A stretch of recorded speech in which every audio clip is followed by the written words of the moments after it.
விபத்தில் மூளைச்சாவடைந்த இளைஞரின் உடல் உறுப்புகள் தானம் செய்யப்பட்டது. வேலூர் மாவட்டம் காட்பாடி அருகே உள்ள சேர்க்காடு கிராமத்தைச் சேர்ந்த 24 வயதான ஞானசேகர் என்ற வெல்டர் ஜூன் 20ஆம் தேதி இருசக்கர வாகனத்தில் சென்று கொண்டிருந்த போது சாலை விபத்தில் சிக்கினார்.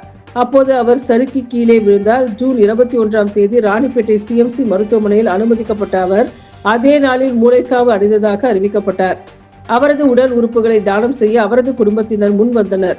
இதயம் மற்றும் நுரையீரல்கள் சென்னை MGM ஹெல்த் கேர் மருத்துவமனையும், கல்லீரல் வேலூர் CMC மருத்துவமனையும் எடுத்துக் கொள்ளப்பட்டது. ஒரு சிறுநீரகம் வேலூர் CMC மருத்துவமனையும், மற்றொரு சிறுநீரகம் சென்னை டாக்டர் காமாட்சி நினைவு மருத்துவமனைக்கு அனுப்பப்பட்டது என்பது குறிப்பிடத்தக்கது.